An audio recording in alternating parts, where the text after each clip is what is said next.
Good evening, everyone, and thank you so much for joining us today on this critical topic of integrating consent modules in data discovery with GoTrust. Today, I'll be the moderator. My name is Aishwarya, and we have two exceptional speakers with us today. We have Himanshu Gautam, CEO and founder of GoTrust, and we have Rohan Bagri. He's the senior partner at AZB Partners. And I would like both of them, and I would request both of them to kindly introduce themselves to the audience. Over to you, Rohan. Thank you, Aishwarya. It's a pleasure to interact with you and the rest of the folks. Uh, I'm a partner with 𝐂𝐳𝐵. We are one of the largest law firms in the country. I lead the technology and the data privacy practice in the Delhi office of 𝐂𝐳𝐵. Uh, I'm very keenly looking at developments which are happening around the data privacy space, especially around the upcoming DPDP Act. Uh, Happy to, I think, address any questions, any clarifications which we may have. Uh, we've collaborated with Himanshu and his team in the past. It's a great, I think, tool which these folks have created. Hopefully, you'll hear more about it. Thank you so much. Thank you so much, Rohan. Starting with you, Himanshu. Thanks. Thanks, Rohan. Thanks, Aishwarya. So, hello, everybody. Myself, Manshu, founder and CEO of GoTrust. Here we are trying to solve the problem of data privacy across the globe. So, we are functional across 24 odd countries, basically, and we can service customers across different continents. Today, we'll focus on DPDPA and specifically on the consent part. So, we have a wonderful uh, person, Rohan, who has like, deep knowledge. So I hope you guys post good questions and keep him busy with your questions. And I will try to give answers how tool specifically GoTrust is going to facilitate those queries which you guys going to post. Thank you. Back to you, Ashwarya. Thank you so much, Himanshu. Thank you so much, Rohan, for giving us your introduction. Now, before moving ahead with the session, I would like to basically give an overview that what this webinar is all about. So we know that the companies in today's technological advanced world, the companies are collecting millions and trillions of data, right? So how these data are processed and how the consent is collected from different users is a major problem these days. So in this webinar, we will address these questions that how the consent will be managed in the organization, how GoTrust will provide a solution to this effective consent management, and how does data discovery come into picture when we talk about the consent management. So these are the crucial aspects that will be covered in this webinar and that will be dealt by two experts today, that is Rohan and Himanshu. So without any further delay, let us proceed with the session. So I would like to ask a question from you, Rohan, that we see that right now the term consent is in a lot of debate, and how it is managed is often neglected by the organization. So I would like you to highlight and throw some light on what exactly is consent management. Thank you, Aishwarya. I think what you've mentioned is really key to any compliance associated with DPDP Act. Consent under the Indian law specifically is a bedrock of data protection. While there are multiple grounds or basis for processing of personal data available in different jurisdictions, in India, unfortunately, we don't have too many options available. Whenever you're looking to process any personal data of data subjects, you need to rely on either consent or certain specific legitimate uses, which are nine identified grounds under the law. And those are very, very limited in their application. Unlike certain other geographies like the GDPR, where there are certain other grounds for processing of data, such as legitimate interest, you could process it for contractual performance of your obligations and various other grounds. So, if you're looking at compliance with the data protection law in India, uh, consent is very, very critical. And I think in that background, one must understand that the nature of consent which is required to be obtained under DPDP Act is of a very high bar as compared to what exists today. Currently, we are familiar with privacy notices, privacy policies being appended to websites in the footer language where you just put it somewhere in the legal section and you assume that by accessing or using the platform or the services, the user or the data subject has consented to the privacy notice. That is not going to work anymore. The requirement for consent under the DPDP Act for India is very, I think, burdensome to a certain extent for controllers and fiduciaries. There are certain elements such as consent to be free, specific, unambiguous, informed, unconditional, and backed with a clear affirmative action. Now, each terminology which I used has a certain context to it. And the reason that I think is it's been called out is because whenever you are handling personal data of any data subject, there needs to be a lot of freedom given to the individual to decide how their data has to be processed. So, gone are the days where you can have wide overarching content being put in a privacy notice and you decide whatever you do with the data basis those widely worded consents. Your consent language will now have to be very specific to the purpose for which you are looking to use it. It will have to keep in mind the fact that the individual who's consenting to the notice is also able to appreciate and understand the point which is being made, the purpose which is being called out. And I think one thing which is very critical in context of consent is it's often a use case where businesses across uh, try to use data for multiple use cases, multiple purposes. Now the fact is that whenever you are using data for your business use cases, you will need to make a clear identification of what are those purposes which are essential for you to undertake a certain business function versus certain purposes which may be not necessary or non-essential. And why that distinction is important is because the moment you start bundling consents under one notice or you start clubbing consents under one notice, one could argue that you are not giving the adequate freedom or the choice to the individual to decide how their data has to be used. And let me give you an example. So, if I am, say, a e-commerce platform which is using personal data of individuals for processing their e-commerce transactions or processing the e-commerce payments, data which I am receiving from those individuals, which is intended for the e-commerce transaction, is an essential purpose. And obviously, I can use it for the same.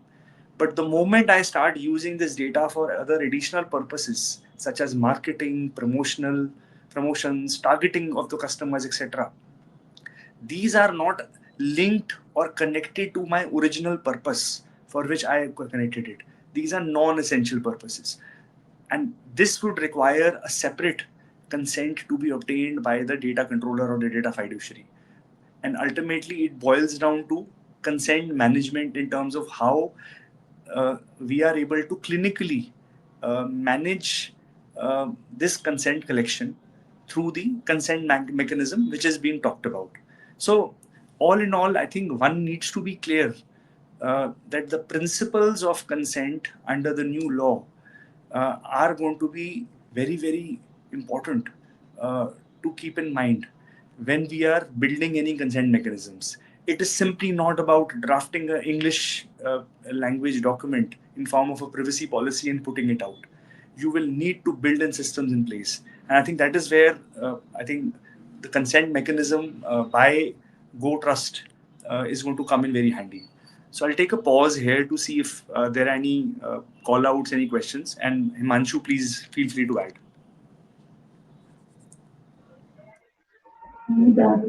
Yes, Himanshu. So we would really like to know from your experiences that you have seen a lot of companies and businesses. So how do you think that what kind of hurdles they are facing right now when it comes to managing the consent?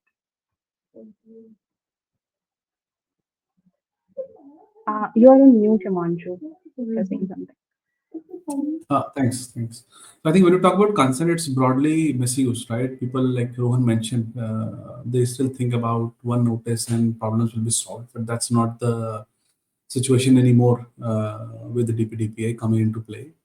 I think a few things which people should keep in mind is about the clear consent, how the consent has to be taken, which purpose the consent has been collected, what is the PII collected, what templates they're using, and then it's needed deep rooted into the technology, whichever system they are using, their own or third party like ours.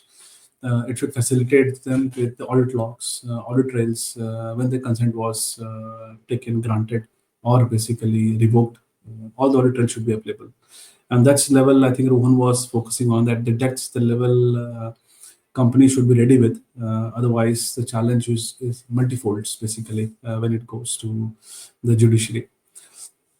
So those things, and when we talk to multiple companies across different geographies, we see that there's different type of requests are coming up. When we talk to really big organizations which are multi-folded across multiple geographies, there they want consent, segregation of consent per activity, per product, per geography. Then that's something which we facilitate. Then they also focus on basically different type of consents where the purpose is different, and then whether its consent is collected on the web form or the mobile. The technological challenges where the consent is the customer wants to collect the consent on the mobile app where they have SDK implemented. They don't want a web form because the UX flow breaks. So these are some challenges. When we go deep into the consent and you want to keep your customer intact. See, at end we want to service most as many customer as possible. So all of these technological challenge should be so smooth that your customer don't feel, and they should be more comfortable giving the consent, right? Because at end, once you have a consent, it's more revenue generating versus your the threat which you feel like if you have to take all the consent, which customer is going to come to us and how we're going to sell. So there's a few backgrounds on the consent side, and let's move forward, and then we'll talk more on each of the topics in depth. Definitely. Yeah, thank you, Himanshu. Thank you so much, Rohan, for giving an explanatory definition of consent. So moving forward, Rohan, we talked about the DPDPA, right? So if you can throw some light on other global requirements that like how they deal with consent and what is valid consent under those global privacy regulations, then that would be great for the audience to know about it. Aishwarya. So I think, like I said earlier, consent is the bedrock of data protection in India, but that is not the case in other jurisdictions. Yes, there is reliance on consent as a mechanism for processing, but there are several other grounds available, um, like I said, legitimate interests and various others, where you may not necessarily have to approach the data subject whenever you're looking to use their data for a certain specified purpose. And I think from that perspective, it becomes more and more important that whenever we are building any kind of consent management mechanism, we are giving uh, autonomy to the individual and the freedom to them to decide not just the time of obtaining those consents, but also ensuring that after the consent has been obtained, there is also a equally easy mechanism available for withdrawal of the consent. And that is a requirement which is flowing from jurisdictions across the board, including the GDPR. So it is not only just about obtaining consent, it is also about consent withdrawal mechanism, which I believe is very, very important from a consent management mechanism. And this, at the same time, one needs to also be careful that when you are using data over a period of time, there could be certain data sets or data elements which may require an updation, which may require correction, which may require rectification. So it also becomes very important on the part of the data controller, the person or the entity which is looking to use the data, who defines the purpose and the means of processing of the data, to basically decide how the individual should be given those, let's say, mechanisms in order to exercise their rights. So there are various ways and means to which players have and organizations have tried to build their consent mechanism systems. Some use a dashboard mechanism. Some of these consents are on the go, where these consents are largely in the nature of just-in-time consents, which may be obtained just at the time when the information is getting created. And I'll give you an example. There may be certain scenarios where you may not want to collect the entire data set at the outset.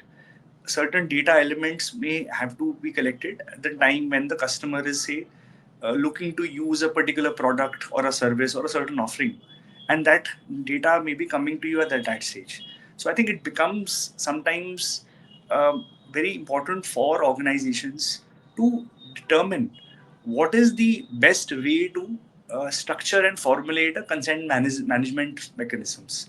Do you put out the notice upfront so that all those consents can be obtained at the outset, or you build a certain mechanism where consents can be segregated and obtained in a just-in-time manner? So depending on the nature of the business, depending on the use cases involved, the business models will change, and the consent management mechanisms will also change. And that is equally true for businesses across the globe. So, Shweta, to your point, I don't think the mechanisms in India are going to be anything unique. They are largely going to be on the lines of the global practices, because we have to eventually follow a certain benchmark at the global level. And the higher the benchmark, the better it is, because you're ultimately looking at, I think, setting in place systems so that whenever you are introducing new products, you're introducing new offerings, you're able to tailor it in accordance with the consent management system which you put in place. Correct, correct. Thank you, Rohan. So, what I took from your perspective is that when we talk about consent, it differs from organization to organization, and how, like, they are basically how they are dealing with the users. So it actually depends on a lot of factors, and like the businesses and the people they are dealing with. So we can move forward with this, and we can talk more about the challenges that the organizations have been facing while managing the consent. And if Rohan, if you can highlight some of the recent cases where the companies or the business units have faced severe penalties or any threat from the legal perspective while failing to manage the consent, that would be great if you can Yeah, highlight some of the recent case yeah. studies. I think, unfortunately, we don't have any precedents in India as far as the DPDP is concerned, because Yes. it's law yet to be implemented. But there have been, I think, several uh, data protection authorities, the DPAs, in the EU, that have from time to time levied penalties um, based on the nature of non-compliance which has been happened in those jurisdictions. So I think when you look at the consequences of not implementing a consent management mechanisms, it becomes very important to ensure that you have a mechanism which is, as I said, unbundled. You're not clubbing consents. There is adequate opportunity given to individuals to provide the informed consent. Unfortunately, I'm an Indian practitioner, and I'm not, let's say, seen too many of these instances happen in India. So I may not be able to talk too much about it. Okay, okay, no worries. So yes, actually, in since the DPDP rules are yet to come out, so we are actually not having any case study in India as of now. But globally, we have. You are correct on that. And like Himanshu, I would like to know from you as well that what are your thoughts on this? Like, what are the challenges that come across when we talk about the consent management part Definitely. I would first like to from give the answer user some perspective and examples. from the business perspective? Yeah, thank you so much. Okay. Sure. So I'll first give some examples on the penalties living in Europe and working here. So, and born in the era of GDPR, we used to. Lastly, so there was a very nice example where a small company was fined, not big amount, but small amount. But the fine or the challenge which against which the company was fined was the reason is the consent was there. It was not explicit enough as per GDPR. So the company had did everything. They had a mobile app. I'm not going to take the name of it. They put everything on the app, and then there was also a toggle button to accept or decline the consent. But the messaging on the consent was not explicit enough. So those are the small examples I'm trying to tell you that it's not about having an app and putting a toggle button on it saying yes, consent is taken or consent is withdrawn. It's more about what Rohan mentioned is explaining it to the level where the customer is going to understand it. What the reason is he's giving the consent, what data is being consumed, or basically taken, what the PIIs are involved in this. So that level it has to be explicitly explained to the end consumer. And Yeah, go ahead, Rohan. yeah, sorry, please complete your point, Manju. Then I'll just supplement your So point.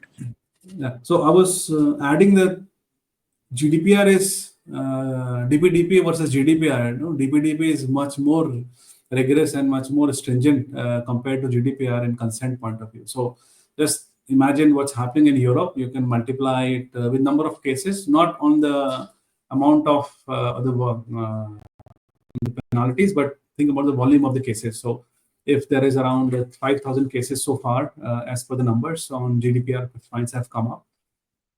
You can imagine the population versus how much we have in India and how impactful it can be. Rohan, you wanted to add something? No, thank you. I think the only point I wanted to add here was I think when you look at the challenges which are faced by business, uh, I think those are more in the nature of how do you build a consent mechanism without creating friction for the users. And today, when we live in times when everything is available to you on digital platforms, um, onboarding the customer and getting them to start using the service is the biggest, I think, driver when it comes to any online business. And when you start building consent mechanisms in your online onboarding processes, where typically consent is obtained at the time of collection of that information, I think what is problematic for at least some of our clients who are dealing with issues related to consent management is how do you build a mechanism where there are no drop offs, number one. And number two, how do you ensure that you're able to also obtain consents for the multifold purposes for which you have been using it? Now, historically, I may have collected data which is in the nature of personal data for multiple business use cases. In the past, those consents have been obtained under one privacy notice or one privacy policy, and there was no segregation done. But the moment you are able to build a consent management mechanism in accordance with the new law, it becomes a requirement for you to have multiple tick boxes or multiple, I think, ingress points for you to collect this consent at various junctures. And that becomes a challenge because some customers or some users may agree to provide their consent, some may not. So it may not anymore be a situation where you are able to utilize the data for various business purposes by default. So the by default processing it's a matter of the past. And I just see Dhruv's comment on the chat box in terms of thoughts on consent of models in India. I think there has been, Dhruv, as you must be aware, some movement on this subject in the GDPR regime. The likes of, I think, Meta and others have been heavily scrutinized in EU for some of these models which have been implemented there. And I don't expect any different treatment even in India once the DPB is constituted and the law implemented. And this is something I think we have also seen in the competition law regime, right? SCCI has very often taken inspiration from the competition or the antitrust regulators in other jurisdictions and started to initiate certain scrutiny and I think taken regulatory action against those. So some of these models which I think have been operated where you are in a way coercing the user or trying to be little smart to just get a consent uh, basis a certain I think mechanism or a consent of a model kind of a scenario which you built. I think those days are gone. Once the law kicks in, we should expect some of these models to be scrutinized and they will be backed for sure.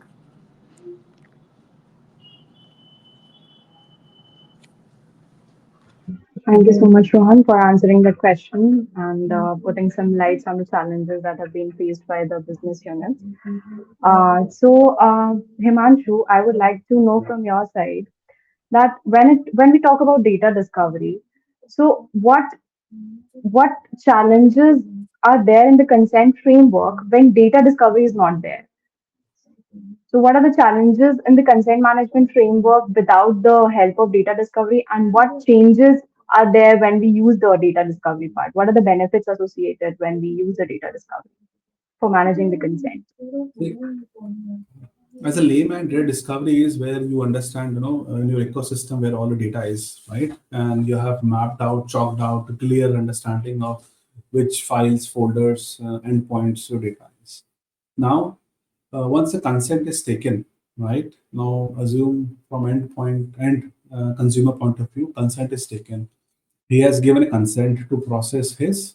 Let's take an example. He has given a consent to process his Aadhaar card and some other financial documents for a loan processing. Now, all the documents for which he has given the consent, right, are with you as a company, and then somebody within your company is processing that request. And if he has downloaded that data on his laptop, that means the personal data of that person is on the endpoint, basically. Now, assume if you don't have a discovery, you don't know the loan application was rejected in the process and the guy didn't get the loan, and then the data has to be removed from the platform. But nobody is aware of, because somehow, somewhere in the process, somebody downloaded the data on the one local system, and not by purpose, by mistake. That happens. Now, this is the situation. How will you fix it? How will you know that what data is at which place is in the organization? And there comes the discovery. Basically, it helps you understand, okay, here is the data document, is the data from this person whose loan was rejected, and hence we need to keep the data for X, Y, Z amount of time, depending upon the retention schedule, which is applicable to that data set. And then the data has to be removed, basically. So that's one live example. Rather giving you the jargons, I just gave you the real example how discovery is applicable in the consent framework, basically, and also applicable in the framework of when you have third-party consents, right? You know which data is being sent to which vendor, and then you must make sure that data from that vendor is at least you have requested to remove the data, or at least list is produced that these vendors, sub vendors, basically, or sub processors have certain piece of data, and then either the discovery has helped to highlight it, or you have to have certain processes within the organization, like GoTrust highlights with discovery and without discovery both, that which are your sub vendors where which type of data has been processed for which specific consent. So those informations are important in this discussion. Let's say the consent management without data discovery or with discovery, basically, whichever way you look at it. Back to Ashwarya. Implement Thank you so much, Yeah. Himanshu. Yeah, Rohan. We can't other. hear you, sir. Once again. Am I audible? Yeah, now it's good. Go ahead. Yes, you're audible. Great.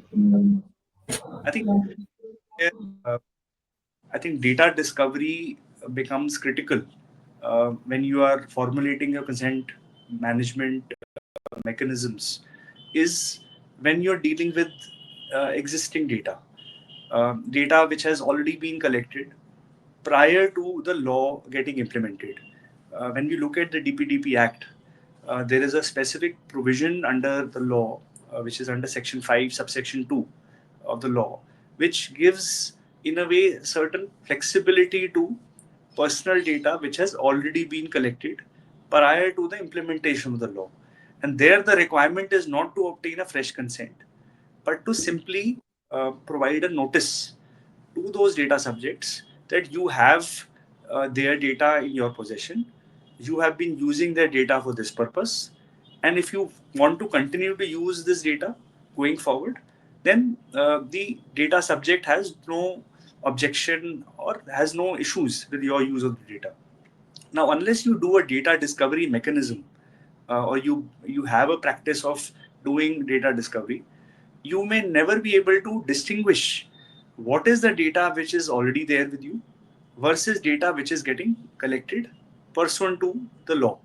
And I think that is where it becomes critical for you to then segregate what is the data for which you require a fresh consent versus certain data which may be historic data or legacy data for which you don't require a consent anymore. You are simply providing a notice. And in that sense, one will need to then build two separate, um, I think, I think mechanisms.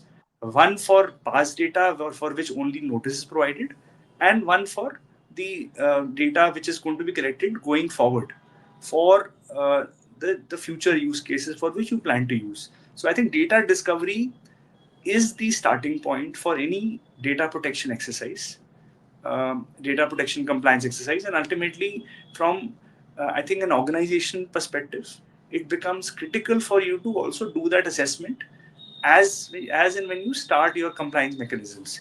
You can't simply start working, and this is what we tell our clients as well, right? It's not simply about putting your documentation or your agreements in order. It's also about first understanding and evaluating what is the nature of data that you are sitting on and how are you utilizing that data even now. Simply putting in those notices and amending your DPAs will not work and will not serve the purpose unless you do this exercise. Yes, I agree with you, Rohan. And do you think that, when the organization is collecting tons and millions of data, so it is actually very important to have data discovery because it actually helps in uh, organizing those data in a structured way, and then we can move forward with the other privacy compliances. If I'm not wrong. Absolutely, because actually the real challenge which one faces is to first identify what is considered as personal data, because I Yeah. think there is sometimes a lot of confusion within organization in terms of what amounts to personal data and what is PII, what is Yeah. identifiable.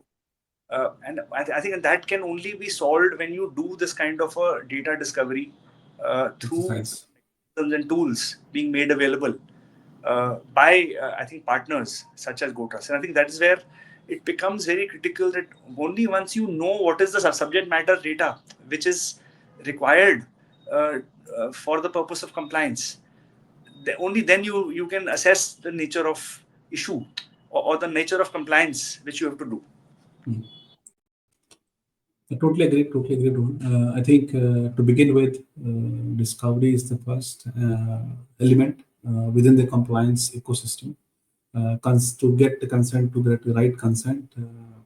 Then next beast is also DSR, which we'll not cover today, but that's another topic which we should plan for the next call, because where we are heading is the next part. What data we have and why do we have a certain piece of data? How long will we store the data? Why haven't we deleted it? All those questions will pop up in the next frame of questions.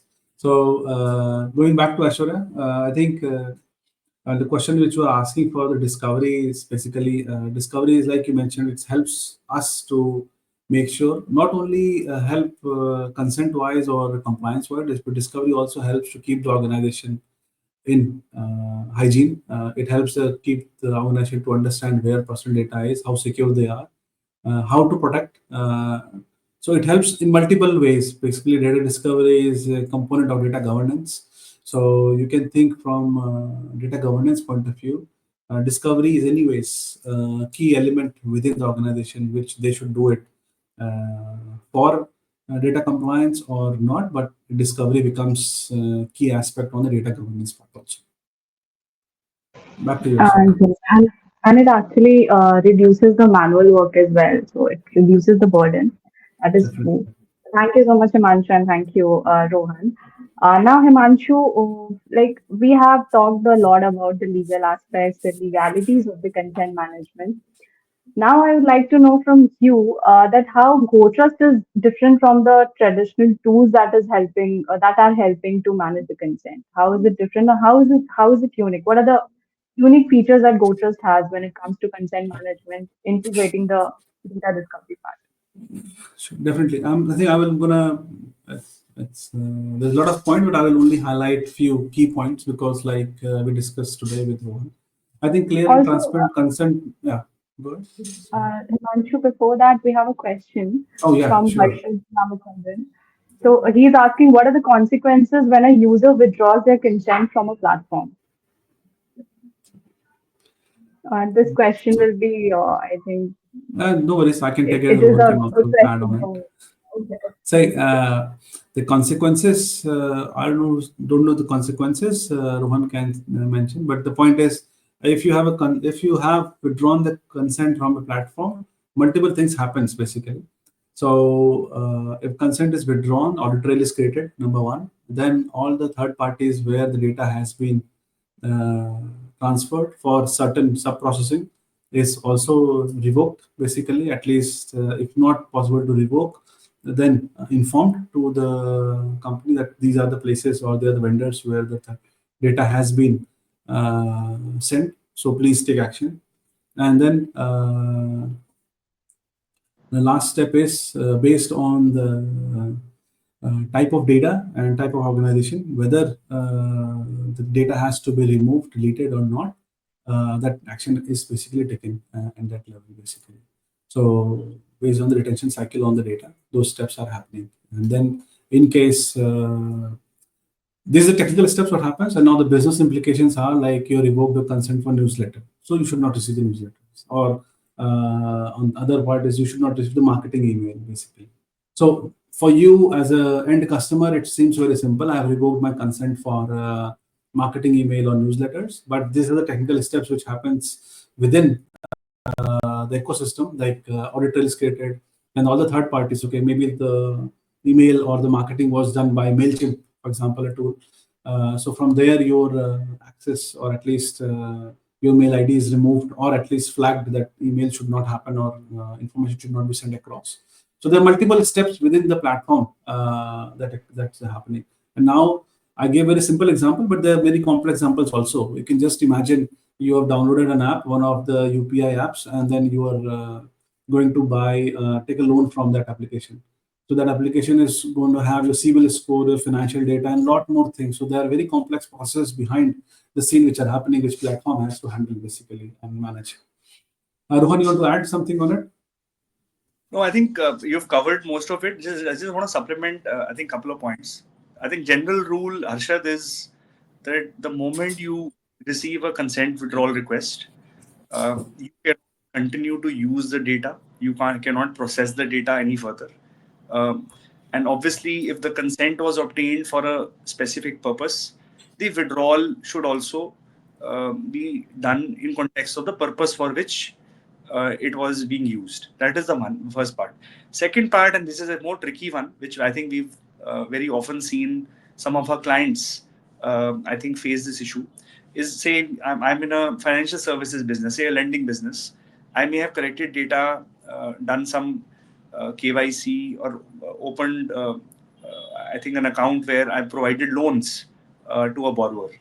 Now, the question is, I may have collected this data in connection with a certain loan which I have offered to the borrower. But can the borrower really withdraw the consent and say, I don't want you to use my data anymore? Answer is no. The data which was provided to the lender, it was provided in context of a certain loan which is being offered. So until the loan is pending, until the repayments have not been made, you can continue to use the data, even if the borrower comes and says, I don't want you to use the data. So one will need to, I think, take a judgment call depending on the use case in terms of how that withdrawal needs to be dealt with. And it is not a one size fits all scenario. But yes, the general rule in general, as rightly called out by Himanshu, is you must first assess what data are you using for your own self and what data you may have transmitted or forwarded to others. And therefore, you will need to then take appropriate measures, especially in scenarios where you are dealing with multiple parties involved. There may be multiple fiduciaries involved, there may be multiple scenarios where there you have processors who may be processing data on your behalf. So, depending on your contractual arrangement, depending on how the data is being processed, you will have to take actions based on the consent withdrawal request. Thank you so much, Rohan. Thank you so much, Himanshu, for answering that question. So, Himanshu, we were talking about the capabilities of the solution.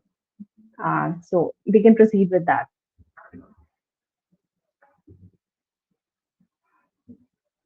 You're on mute, Himanshu. Thanks. So I'm gonna put the key pointers of the tool and how it differentiates basically. So one of the key aspects which we just discussed was clear and transparent consent mechanisms, how you collect automated consent management. So how you automate, for example, we just take an example of consent withdrawal or consent expiration. How does it flow in the ecosystem? So all of that is automated. Grounded consent controls. So that helps organizations where part of the consent is only revoked, not the complete. So that level is also managed by the tool. Real-time consent tracking. So you have everything is live, so nothing is delayed. So that secure consent storage. So the storage of the consent is secure. Basically, it's not like you can access. So it's also for the customers, it's very trustworthy that how the security is implemented. Uh, Automated data subject DSR handling. So consent is also connected to the DSRs in the backend. And in the same line, data discovery is also connected to the consent in the backend. So the pointers we just discussed basically are the key ones. Then icing on the cake is our translation module, which helps basically our DPDPA, and not only DPDPA, but also from global perspective, where we are active in Europe also. So we have multiple languages, German, French, and so on and so forth, basically, to give access to the consent in different geographies, basically. So there are a few ones, basically,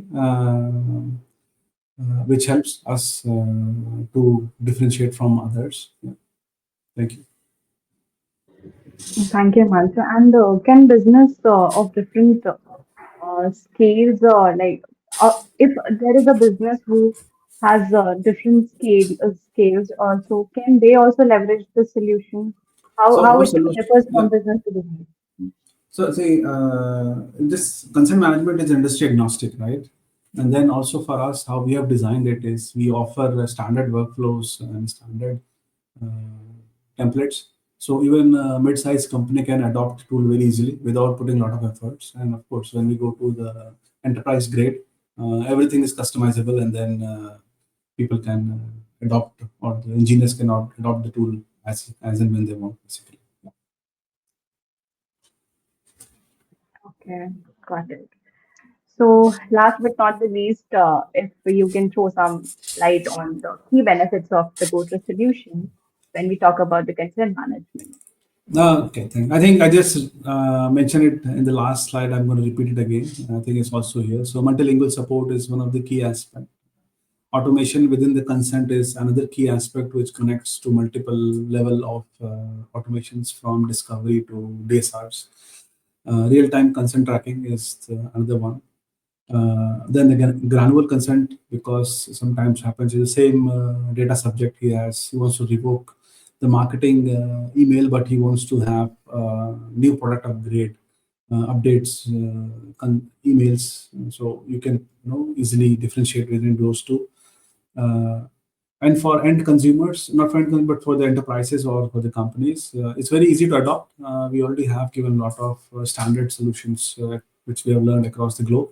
So there's a lot of preset examples already there in the tool. So it's easy for them to go live and use and start working with it. So those are a few things, and I think it's those are a few key benefits which differentiates us from a lot of other tools. Yeah. Thank you, Ashira. Back to you. Thank you so much, Lanshu. Thank you so much, Rohan, for joining us today. So uh, finally uh, we are finally concluding the session. So as we conclude this webinar, I'd like to just say that consent, like what I learned from both of you is that consent management is no longer a compliance checkbox, but it is a basically a strategic imperative, I would say. And thank you both of us for taking out your precious time and joining us today on this critical session. Thank you so much and have a great day. And thank you so much, audience, as well, for joining us today. Have a great day, everyone. Thank you so much. Thank you. Thanks. Thank you, everyone. Thanks for listening. Thanks for asking good questions. Thank you. Bye.